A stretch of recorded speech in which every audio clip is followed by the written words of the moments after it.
Okay, good morning. It is February 17th, 2021 at 10:04 a.m. This is the meeting of the Steering Committee for the Vermont Climate Council. We have an agenda today that includes approval of the minutes of the last Steering Committee meeting, as well as discussing the robust list of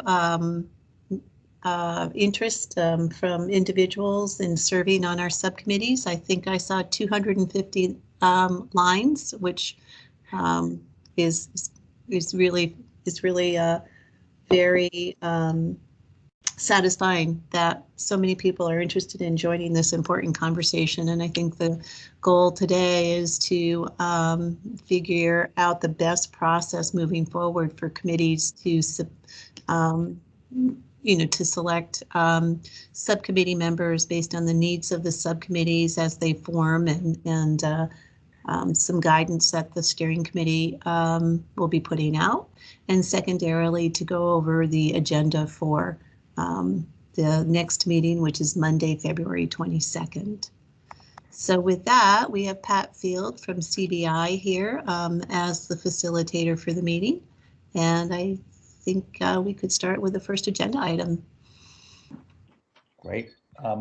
Jane, do you want to, I don't know, Jane, whether you want to kick this off and describe a little bit, just to confirm Suzanne's count of the numbers, and then talk a little bit about a potential approach we need to kind of discuss, alter as needed, and confirm so people can get going. But Jane, do I turn that to you to describe first? Could we do the minutes and put that behind us, and then yes, absolutely. I always forget if we don't do them first. Notorious for that. Oh, very good. Any additions or corrections to the minutes from last time? Nope. Okay. All right, this is your chance to raise them. We'll give you 5 seconds. If not, we'll consider them approved. Okay, we'll consider those minutes then approved and ready to go. All right. Thank you. Okay, no, thank you, Secretary. All right, Jane, do you want to maybe kind of describe some ideas that I think we tried to dream up, and then I'll have you all weigh in, partly to, as the Secretary mentioned, to kind of really be able to help the subcommittee sort through a very long and a valuable list of potential interested parties. So. Okay, yeah, thank you, Pat. So sorry, I don't have any slides prepared, but I'm hoping that we can have a conversation around the nominations and the process that I've now put forward after input from Secretary Moore, Secretary Young, and Pat in an email forwarded to the council last night. So yeah, we had an amazingly robust participation in the second round of survey. We received 255 nominations through the survey process, in addition to the 95, I believe, that went out the first round of surveys. So we have roughly 350 nominations to sort through at this point with respect to the 5 subcommittees. I'll just remind you that those 5 subcommittees are currently staffed with 5 council members, and that the goal was to have 8 to 10. With recognition that the cross-sector mitigation subcommittee in particular might need to be larger to get the representation of interests on that committee.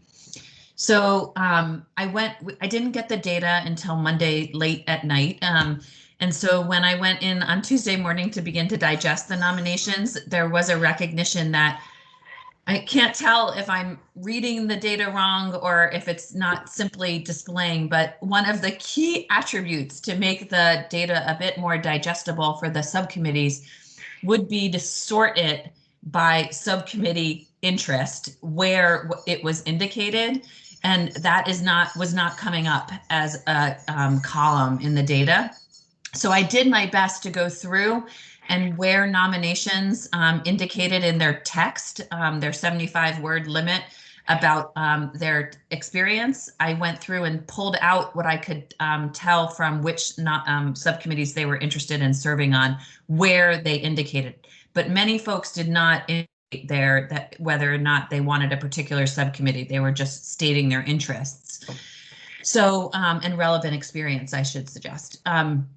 So I did my best. I'm hopeful that I'm perhaps missing some data, but I haven't connected with our director of communications yet in order to hopefully sort that and refine that a bit further for subcommittees. But regardless of how far we can take the data, there's a recognition that it's a heavy lift for the subcommittees to simply have had a 1-hour meeting to go through all of those nominations and then turn out their highest and best list of folks to, again, bring geographic diversity as well as BIPOC diversity, all equity and inclusion across the state, as well as technical expertise that doesn't currently exist through the counselors on the subcommittees. So through our conversations yesterday, it became clear that we were going to need a ranking tool in some way. So I've been put in touch with a staff member of CBI to work on both today and tomorrow, a tool that we anticipate sharing with subcommittees either tomorrow or by Friday at the latest. Either a survey or a Google form are one of the two things that we've been looking towards doing that would enable subcommittees to rank by high, medium, and low the qualifications based on clear criteria that we'll discuss right now as a group. Nominations from the remaining membership on the subcommittees. The idea being that then subcommittees would go through that over the weekend, prioritize the list for their particular subcommittees, and then reconvene next week to have final selection by Friday, February 26th, presented and sent up to the full council for their approval. So today, our hope is to think about that process, think about what you would like to see in that tool, as well as consider the criteria so that there's explicit guidance on how subcommittee members should evaluate the nominations that are in front of them.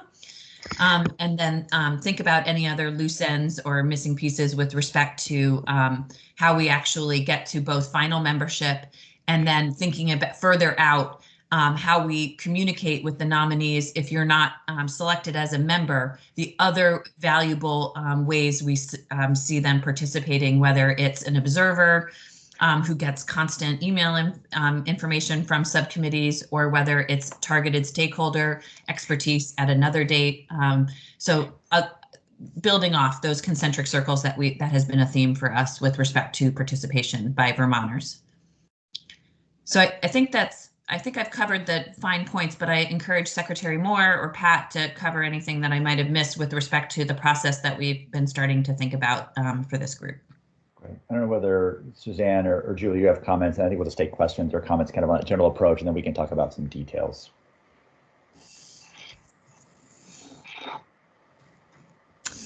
I don't have anything to add. Thank you. Okay. I don't have anything to add to the general approach, which is, well, as it was just outlined. I think the details, the devil will be in the details for sure. Yeah. So questions, Jared, do you have a?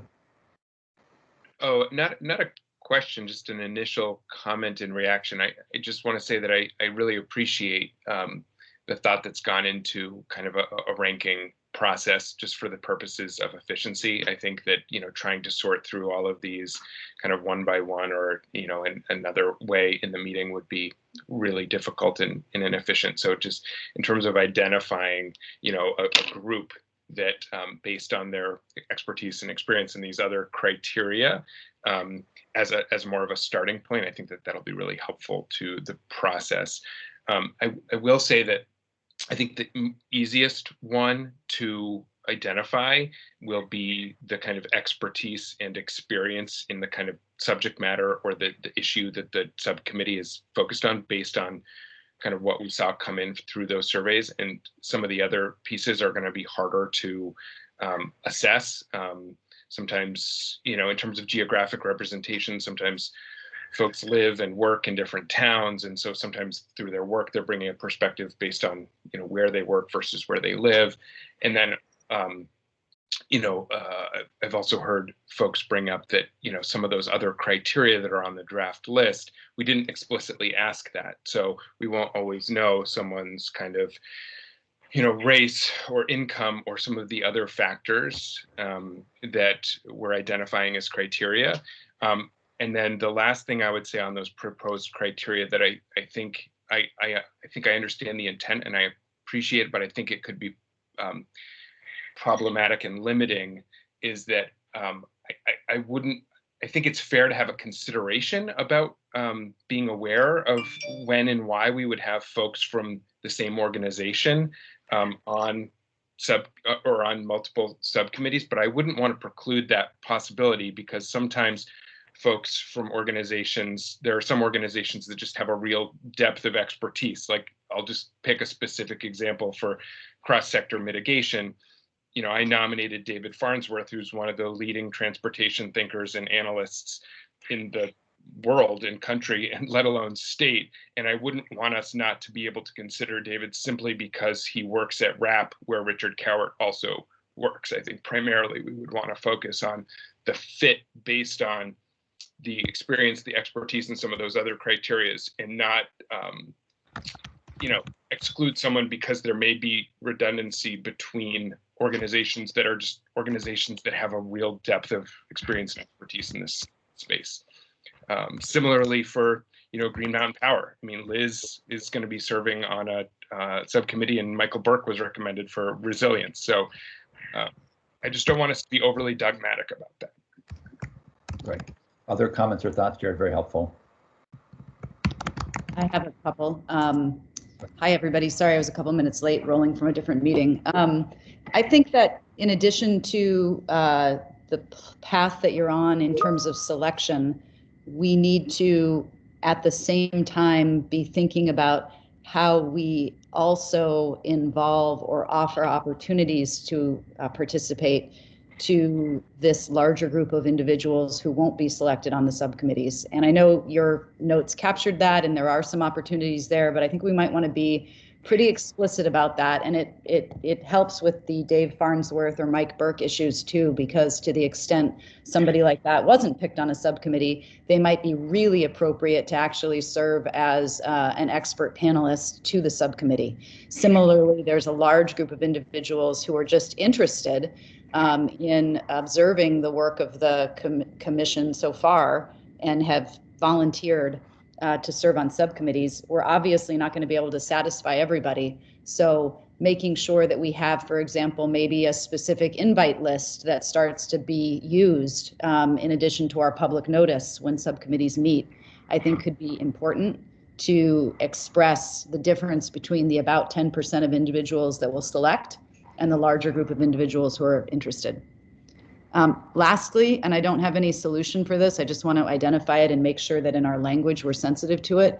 I do think the notion of ranking and using kind of objective criteria for selection, while obviously necessary on some level here, also plays into the concern that the structure as a whole is in a white supremacist framework.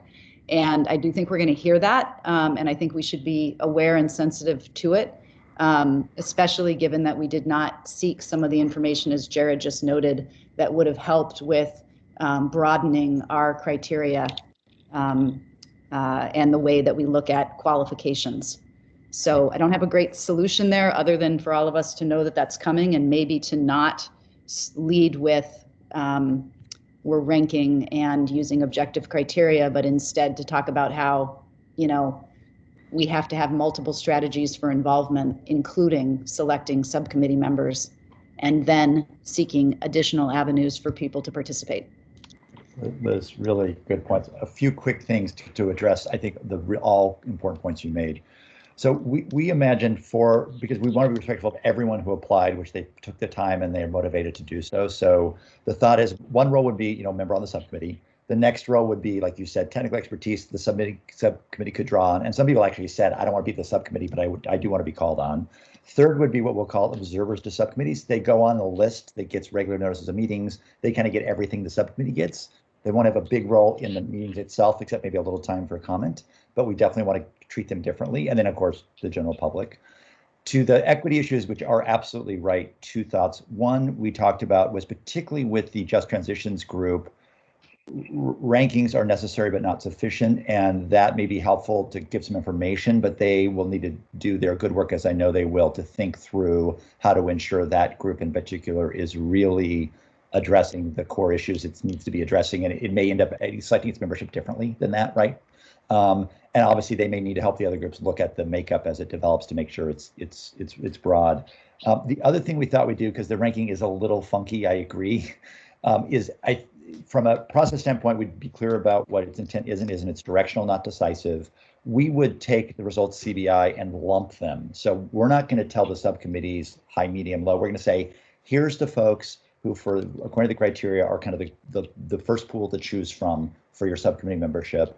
And you can do that. And if it turns out you are missing something else, we will draw on those other pools of names to look for those kinds of people. If this first pool doesn't work, we're going to be careful about language, and we're not going to share the rankings with, not even with you guys. We're simply it's going to help us lump to give the subcommittees a smaller group to kind of wrestle with is all. And that won't preclude going back into the other pools if needed. I don't know how that sounds, but that's to all the really good points those you made.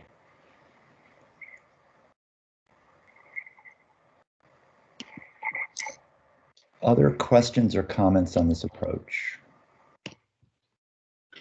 Well, I too am concerned about, how we are going to achieve our goal of diversity. And I don't have a solution either. We didn't ask for specific information. I'm not, sure how far we could even have gone with that. So I think it's going to be incumbent upon the subcommittees as well to do some of their own due diligence as they're selecting subcommittee members to ensure that we're, achieving the goal of geographic, BIPOC, and rural versus, city to the extent we have it in Vermont, as well as, representing the diversity of ages and incomes. Jane, can we, on the geographic one, did we get people's zip codes? Is there any way to map where people are? Yes, we got, I can't speak for 100% that the towns that were put in were their hometowns or their organization towns is what I worry a little bit about, but there is a geographic location associated with every person who was nominated. Because what we could try to do just on that front, it doesn't solve the BIPOC problem, is try to see, with working with us and Jane, is see if we can actually, for the subcommittees, kind of map where people are, like on the map, and at least they can kind of see where the applicants are coming from, and that may help in the thinking a bit. So that's one thing we can try to do with the limitations that Jane noted, and Jared I think noted too.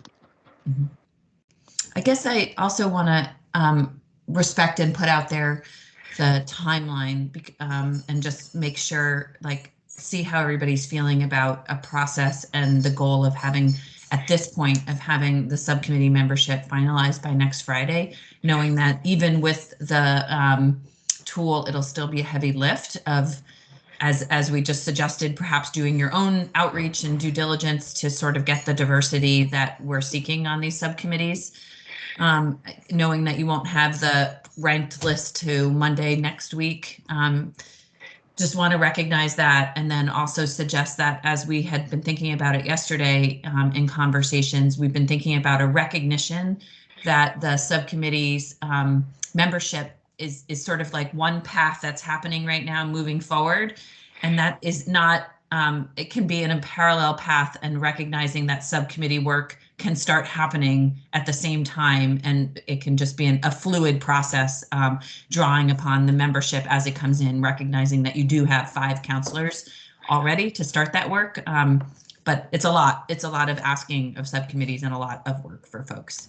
I think that I'll just highlight, after the first subcommittee meeting last night, I got a lot of emails from the coaches back and forth about just the heavy lift that's in front of them. And just the administration of subcommittees is becoming a challenge for the co-chairs, with another meeting for them on Friday, another meeting next week, trying to do due diligence. I think people are recognizing that it's mounting the work a bit. So, and it will be front loaded, I think, for the next few months for subcommittee work in particular.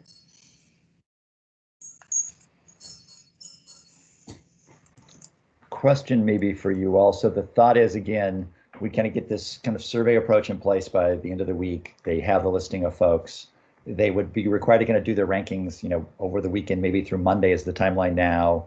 they'd have that lumping, as we described, for their meetings next week. And ideally, they'd be try to get the slate organized by next Friday end of day to bring to the council for final confirmation. So that's the plan. I think you all should weigh in on whether that plan is doable or not. The subcommittees are pretty much going to have their first meetings by the end of this week or midweek this week. So my first thought to put out there is the notion that, the committees can get to work. They can start, the legislature's laid out a pretty good path for each committee and the work that they have to do. And if we're going to do this simultaneous process of starting the work, when are they going to really know what they're missing, right, in terms of expertise and input? It seems to me, you kind of take a look at your charge, you say, oh, we've got to do this, this, and this. What's that going to entail? And then where are our gaps? And do we think the subcommittees are going to be prepared to do that this week and next? What do people think?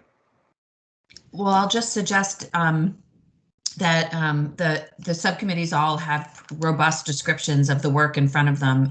At the first meeting last night, and I know in conversations with Commissioner Walk ahead of the cross-sector mitigation meeting today, that's front and center for what the subcommittees are sort of testing and ground truthing with the 5 counselors that are there, recognizing that the nominations are sort of going to still be sorted and prioritized.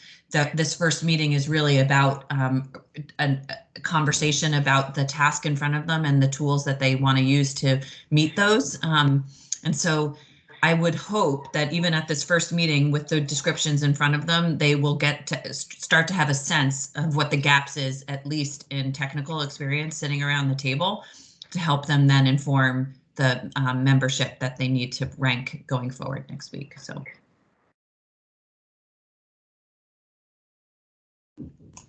Other thoughts on kind of timing and sequencing of these different activities together by the subcommittees? Chris? Just, Jane, feel free to weigh in here because you were in attendance yesterday, but the Just Transition Subcommittee met yesterday. One of the things we realized is, and we met for an hour and a half or a bit more. Well, I guess we were a little bit less, but we realized we need to meet again Friday. And so I think what Jane just said about, the front loading is going to be pretty intense here for a while. But a lot of the conversation is still around this conversation about, especially, and I don't know to what extent that committee is going to be unique, but really being very deliberate about who is on the subcommittee. So it may, I don't know, I'm thinking maybe do we take an organic approach and see how far we can get with with the proposed timeline, and if we need to adjust based on need. In other words, don't take the foot off the accelerator, keep going. But if reality is that we have to give ourselves a bit more time, give ourselves that flexibility. Right. Interesting idea, Chris. Liz? Chris, I'm wondering, based on what you just said and how your subcommittee worked so far, do you think that, I don't know if it's called like iterative subcommittee membership, or in other words, like to Suzanne's point and what you just said, is it critical that we have a single membership that is created, or is instead it permissible that it evolve over time? I don't know if that creates too much administrative complexity, but it just strikes me that you might be right, that some need could arise in May that wasn't even thought of or identified in January, February, and that could be expertise, it could be perspective. So I think, just to follow up on that, I think an iterative approach could work. I think though we don't want to, like, as we identify like the goals and objectives. Now I know some of those are laid out in statute, but when we get into like, I guess, the sub goals and sub objectives and that kind of thing, just not cast that too hard in stone, because if we're going to continue to potentially add to the membership or I think the critical thing is getting this right. in all of our work, and getting the inclusion right, and just again, to the extent that we can allow ourselves some flexibility and not be too rigid and allow things to change. And by things, I mean that broadly. I think that could work. But it's like, as we set like our goals and objectives, I'm kind of working this through in my own head. Don't set that. Don't what we come up with, say by the end of this month or early next month. Don't cast that so hard in stone, because we get some insights with new memberships, new public input. To your point, Liz, the folk who are not necessarily committee members, but are interested people who have good input to provide, being receptive to that, being able to adapt. I think my goal, or and I imagine it's all of ours, is getting this right, not just getting something done, but getting it right because of the potential impacts of what we're doing. I've got Lauren and then Julie. Yeah, I'm largely in agreement with Chris. And I would say getting it right is incredibly important, but as potentially the biggest procrastinator in the room, admittedly, I love a deadline, and I think a deadline can really work some miracles on getting a process started. So Jane, to your question about how does the timeline look at present, I think having a deadline of next Friday to get what we think is our best available subcommittee membership list in and submitted is good. I do think we shouldn't make it too prescriptive. If the subcommittees the only way we're going to know if we got the list right is if we actually have the opportunity to start working. And once we start working, if we identify an existing gap in any or all of the subcommittees, that we have that opportunity to potentially go forth to the full council and ask to expand membership. And then, since I have the mic, just two other thoughts that I had.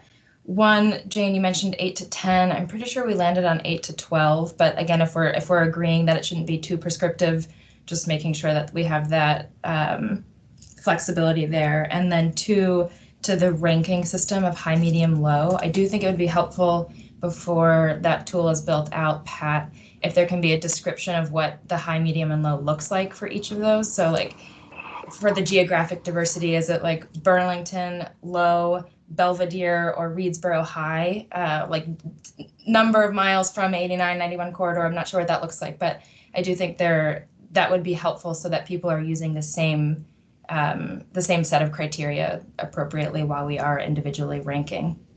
Good point. Very good point. Julie, then Suzanne.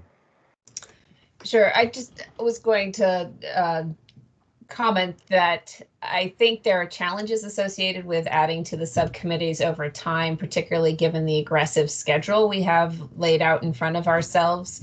That said, I think just kind of constantly reminding ourselves of those circles of opportunity that David had established at the last meeting, that just because somebody isn't a member of a subcommittee doesn't mean there isn't a way to draw on their expertise and input and advice, frankly, in building our work. And I think, not letting the perfect subcommittee composition be the enemy of getting this work underway, because I very much feel the deadline pressure, the long-term deadline pressure of December 1st, and worry that we could spend a lot of time perfecting our subcommittee membership, and it will come at the expense of the time remaining to do the substantive work required by the Global Warming Solutions Act. Suzanne. Yes, thank you. I pretty much was going to follow the theme that Julie followed, and I think I've heard a couple of other folks suggest is not to be so restrictive in our thinking about a subcommittee made up of 8 to 12. If a subcommittee feels like, I don't know if it's time to maybe rethink a little bit why we need a subcommittee as large as 12. I know this was something that we talked about quite a ways back. Can we achieve what I believe we all want is an inclusive process, and we have the circles and the ability to get a lot of input from a lot of different viewpoints based on the work we've done to date. So I guess what I'm offering up is, you know, does each subcommittee have the permission or you know, to say, hey, we're good with 5 and we're going to do the concentric circle thing, and we're going to use an advisory group, and whether, you know, we should just ask subcommittees to think more openly about how they're approaching this. And I'm not advocating for it. I'm just thinking, it's, to Julie's point, we really could get bogged down in selecting the perfect committee of 12, or, you know, or not. So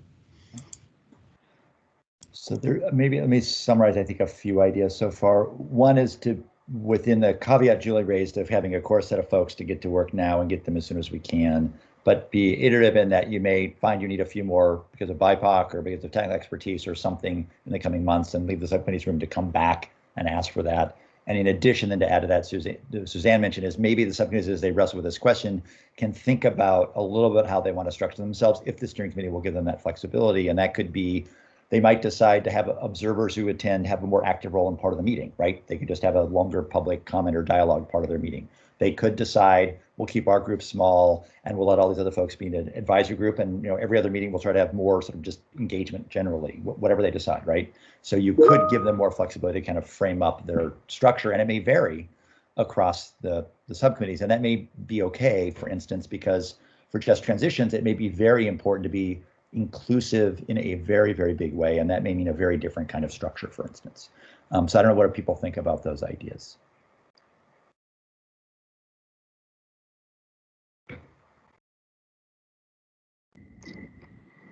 Generally, I think that sounds good, with the one, I think, probably obvious point that I think the inclusiveness needs to apply to all the subcommittees, regardless of different technical topic. The same broad perspective should be brought where possible everywhere. So with that one difference, I agree with what you've said. That's a good, excellent amendment. Chris. Excellent. And to Liz's point, one of the things that, you know, if you look at what the charge is to the Just Transitions subcommittee, we're supposed to be providing guidance to all the other subcommittees about how to better ensure just transitions. And of course, we're just now meeting, and all the other. And so that's all to say that, you know, it kind of lightning struck when I thought about that, like, everybody's got to be working concurrently, and someone's going to be catching up with each other as far as you know, what recommendations we're supposed to be making to the other subcommittees, and even in their operations. So Liz's point is a good one. Enough on that. But anyway, that's one of the reasons why I think the Just Transitions Committee is going to meet more frequently, because we have a lot of catch up to do as far as our role within a larger council. So just wanted to highlight that as just one of these, you know, going back to Liz's point about iterative processes. I think that it's just by default is how we're going to have to operate. Only because I'm aware of time, let me summarize a few things, and then Jane, I wonder whether, you know, we can work offline to try to put this into whatever kind of documentation we need to help guide the subcommittees in the coming, you know, 10 days, as well as the steering committee kind of blessing the approach. I think what we've heard is, again, being very cautious about ranking. It's only a tool. Make sure we define, as Lauren said, high, medium, low more clearly, so there's some consistency. We try to provide some geographic definition of the folks who apply to the extent we can, which we'll work on. That people are looking, in so much as they decide to add, you know, 4 to 5 members now, and they may add a few more later because of BIPOC or other gaps they discover only in doing the work down the road, that the subcommittees are free to explore how they want to structure themselves, the core kind of council subcommittee members, and then a different approach than adding members to the subcommittee, and or adding members and some additional, you know, engagement tools, quote unquote, or approaches. And what we do, and then I think our criteria are, you know, time and ability to kind of commit, because it's a lot of work. BIPOC, geography, and expertise gaps are kind of our 4 key criteria.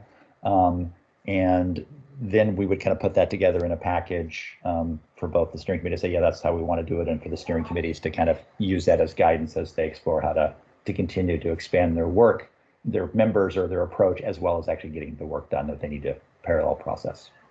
Anything else to add to that? And I think noting, as Liz said, that kind of the BIPOC equity issue cuts across all the groups. And as Chris noted, the committee will have to help with that, the Just Transitions group. Lauren. Yeah, I just ask that whenever the results are given to each of the subcommittees for consideration, and I understand we're not going to get the full ranking of like high, medium, low, but here are the people that really elevated to the top, that we're using that not as our only opportunity for identifying who should be on there. And I'm thinking about this in the example of agriculture and ecosystems. If only farmers somehow elevate to that top, then we aren't really making sure that we're capturing the rest of that committee, the ecosystem section, or the other way around. So I just would ask that we use that as a really helpful tool in understanding opportunity, but that it's not the only means through which we decide subcommittee membership. Good point. And we'll try to frame up the ranking is just to help focus the discussion. It's not like there's lots of other ways to look at this for sure. It's good. Okay. All right, Jane, I think that gives us enough to go on. Jane, any final questions you have? No, that's great. I appreciate everyone's thoughts on this. I think it was a really great conversation. Super good feedback. Thank you so much. Okay. Again, some of that work falls on us to bring back to you with clarity into the subcommittees. Okay. I think let's talk about the agenda. Jane, if you have some thoughts in mind for the agenda for the next council meeting and what you're thinking. Yeah, I have a proposed agenda that I've shared with a few folks. I'm happy to just either share that at this moment and we can use it as a place, as something to look at to talk about, or I'm happy just to give you a rundown and maybe I'll do it first and then if you'd like to see how I put it together. But the idea, recognizing that the next full council meeting this coming Monday was intended to focus on the subcommittee work to date. At the last time we talked about this at our February 8th council meeting, we were really thinking that by the 22nd, the co-chairs of the subcommittees would be present at the full council meeting to present on their full suite of subcommittee members. Recognizing that likely won't be done for any of the committees come Monday, our thoughts now are a recognition around the descriptions that have been shared with all of the subcommittees, really thinking about those somewhat as charters for the body of work that each subcommittee will take on. So our expectation was to have like a 10-minute report out by the co-chairs of all 5 subcommittees, and then provide for 20 minutes after each presentation to have a robust conversation with the full council around the charter for each subcommittee, recognizing that at that point, the goal would be that would be sort of memorialized and cemented for as best as it could be by Monday in order to inform a conversation. So, and then to consider perhaps where you are at with the nomination process for the subcommittees. So that is the bulk of the time for the 4 hours that we have together. But I also provided a space, Jared, for your presentation at the end around the EAN work, which we were hearing consistently from a suite of counselors that was important to bring forward to the full council as a presentation rather than offline as a webinar or perhaps a more focused presentation for the cross-sector mitigation group. So the intent being that we've really heard mostly from state employees at this point. It's important to bring in broad perspective from the committee. EAN's work is one of those. And so I have not allowed for perhaps as much time though, Jared, as you had requested. So I'd like to use this time to see if that's enough. I have you for 50 minutes on the agenda. And that's the amount that we have with respect to providing the subcommittees all a half an hour each. So that's the bulk of the agenda, and I'm happy to share it out if you guys would like to see it, or we could just talk about it right now just to hit on the high points of it. Jane, one clarification, was it 50 minutes or 15? 50, sorry, 50. No problem. Okay, good. Thank you. Yeah. With that, Not 15. Yeah, 15. so questions, comments on that general approach, kind of a subcommittee approach, and then the, Jared's presentation to give some perspective. Lots of questions about that. Suzanne. Yeah, my question is, do the subcommittees know that this is perhaps an expectation for Monday? And are they talking about it in their initial meetings? I just don't want anyone to feel they're put on the spot and being asked to do something they're not ready to do, because again, we do have to get this right. Yeah, so I've only spoken to I've spoken to Commissioner Walk about it, the Just Transitions Committee, and then Billy and Abby for the Ag and Ecosystems. But I have not spoken to Leslie Ann and TJ and or Erica and Catherine. And the idea has been, it came up more fluidly at the Just Transitions meeting last night. There was a space on the agenda for me to talk about the description and expectations. And so it was a conversation at the meeting at that point, of which I've had follow up with Sue now since then. So I think from those three committees, they're all expecting and planning to attend the council meeting, because I'm also recognizing now that some of our co-chairs as designees of cabinet members don't get our council emails. So now I'm making sure I have, Melissa was kind enough to create an email distribution list specifically for co-chairs that they'll just be involved in all correspondence now for the council. Other questions or comments about that approach, or whether folks are going to be ready to go? Anything else? Is that, let me just kind of get a thumbs up that approach generally looks good. Obviously, we can see it in writing soon, but just a quick thumbs up. Okay. All right. Okay. All right. Okay. Jane, any other questions as you put that together in, on paper, or anything else you have? Jared, is the 5 minutes is kind of what we have. We know it's not quite as long as you'd probably prefer. Is that doable?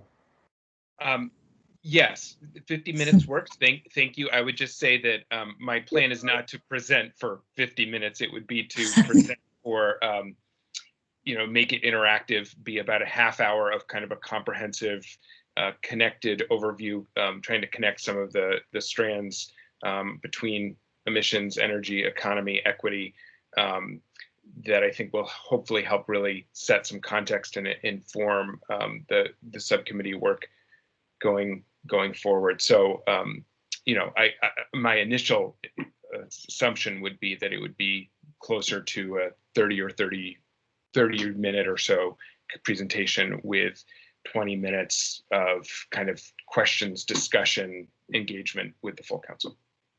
Yeah. Thank you, Jared. Sorry if I wasn't clear about that. My only question, Pat, perhaps is for you, but I built in, my understanding is our contract with you goes through the 22nd with CBI as for facilitation. So my expectation was there'll be facilitation services, and we'll work together to determine if that's you or if David's back, or how you'd like to handle that. And Jay, we'll definitely we'll be happy to provide that service, and we'll try to make sure it's David just for consistency, but you and I, let's touch base offline about that for sure. Thank you, Pat. I note the comments about Zoom versus Teams.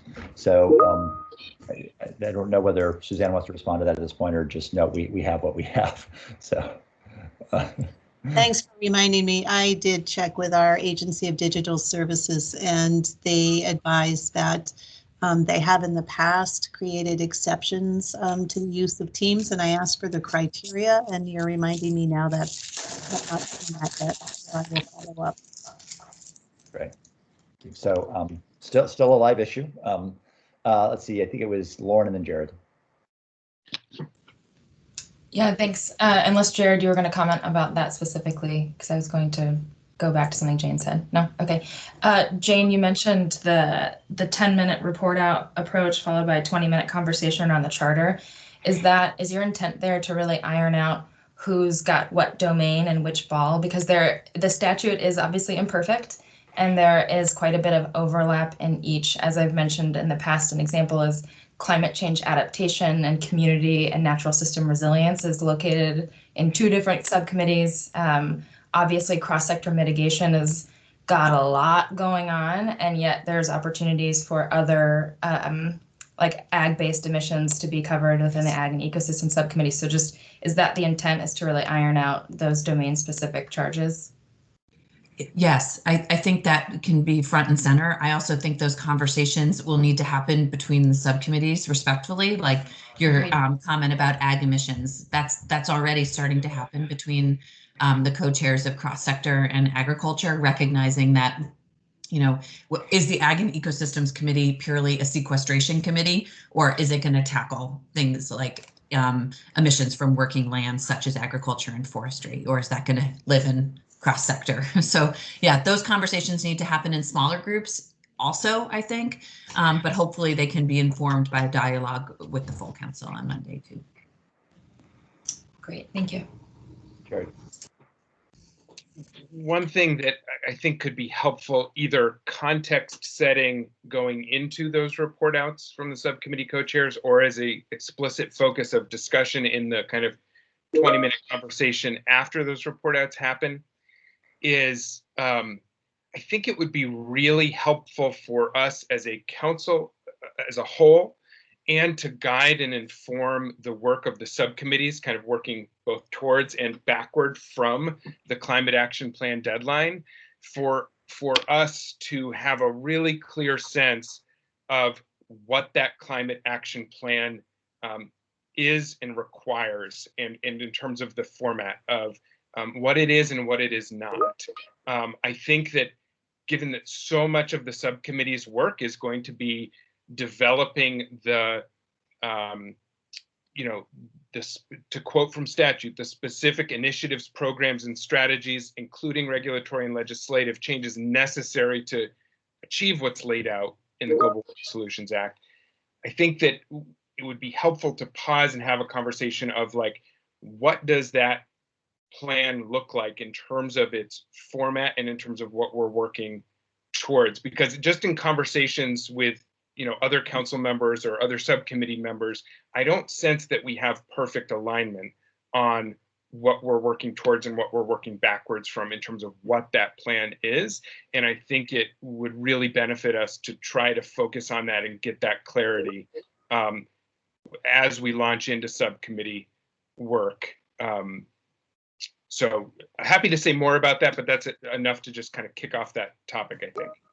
Let me get to know, because, sorry, go ahead. Oh, I was just gonna just suggest that I like that. I hadn't really thought about the actual meat of the plan and building from and for, to and from, but Secretary Moore and I and others have been advocating to build a Gantt chart that builds forward from this point and back from the climate action plan, and figuring out where they meet or where they cross as they may be. And so that's something that's in progress, and that I had suggested perhaps we could bring to the steering committee today, but we're just not done with it, ready to share it prime time yet. But that's our expectation, is that that will be a future steering committee meeting, hopefully rather soon, for us to look at something like a Gantt chart that looks at the work in front of us for the next 9 months.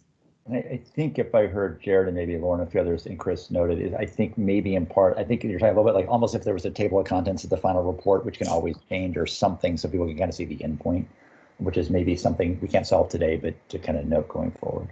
And I think that there's also. Yeah. Go ahead, Jared, and then Suzanne.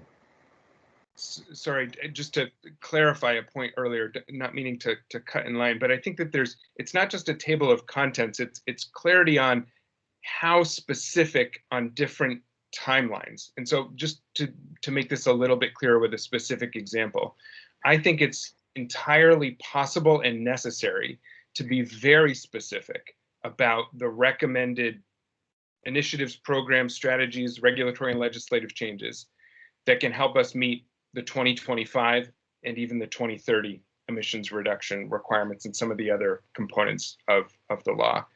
I think it becomes much more difficult to anticipate and predict the future and know, there is this language in there that the plan should, make recommendations to achieve net zero emissions by 2050 across all sectors. I think that there's work we can do to help set us on that path. but there's nothing that we're going to be able to do in this plan to be able to ensure that that happens by 2050, given the level of uncertainty, of technology change, of market change, of behavioral change. So it feels to like, one thing I'm thinking is that we're going to be much better suited, and it feels much more appropriate to have more specific recommendations to meet the 2025 and 2030 goals. And in terms of the 2050 goals, maybe at best what we can do is not foreclose or the opportunity to meet them by the actions we take in the near term. So that's, I know we don't have the time to get into the specifics of that now, but that's an example of the type of clarity that I think would be helpful for us to arrive at in terms of what we're working towards. Great. Thanks, Jared. Very helpful. Suzanne, you were up next. Suzanne, you're muted. I'll be brief. We're running out of time, and this is a much, I think, broader conversation, and I appreciate, Jared, what you've suggested in terms of specificity and what we're supposed to produce. But at the same time, I believe we also have to look at the other pieces of the statute which have the overarching objectives for this plan as well, and that should be, those objectives should be front and center in every single committee, and every single idea has to be held up against those. And I think you know which ones I mean, and we can have them available on the 22nd. But they really are about affordability, cost effectiveness, equity, and so I think those are, if we structure this with those as the guidepost for the specific work that we're doing, there's a way, I think, to develop that and to stay within the intent of the statute as well. Right. So I'm, as Secretary noted, I think I'm aware of time too. So I think all good comments on the agenda. I think, Jane, you're set now to go with that. I think this point made about kind of timelines, direction, how we do this is gonna, I think we're gonna placeholder for future to need to move forward pretty quickly. I want to turn to Secretary Young to see if there's any kind of comments on next steps or the like. Give a very, very brief moment for public comment and close. So Secretary, on next steps, anything want to kind of sum up or name? Well, I think that if we have consensus on the agenda, we should put that out as soon as possible for at least the subcommittee chairs, so they know that they are going to be highlighted at the meeting. And if folks are comfortable with that, I would say that's the next step in addition to the work that CBI is going to do in helping us wrestle the list of interested persons to the ground in some sort of a fashion that makes it workable for the committees. Did I miss anything? I think that's, anything else people want to add as kind of key next steps? Okay.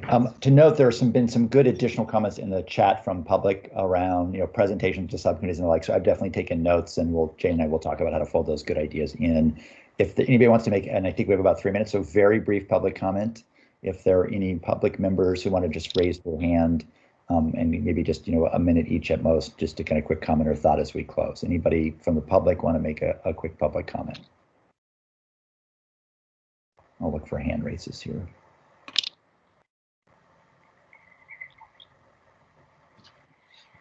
Okay, I do note the comments from a variety of people about Zoom versus Teams. So Secretary Young said that she notes she will continue to work with the state's IT to see what is possible. So for sure, good. All right, Jane, do you mind? Jane, maybe you and I can call you back, or like we should probably just default with a few action items and next steps. Does that make sense? That'd be great. Thank you for your help on that. Okay, you bet. Anything else from our steering committee before we wrap up today?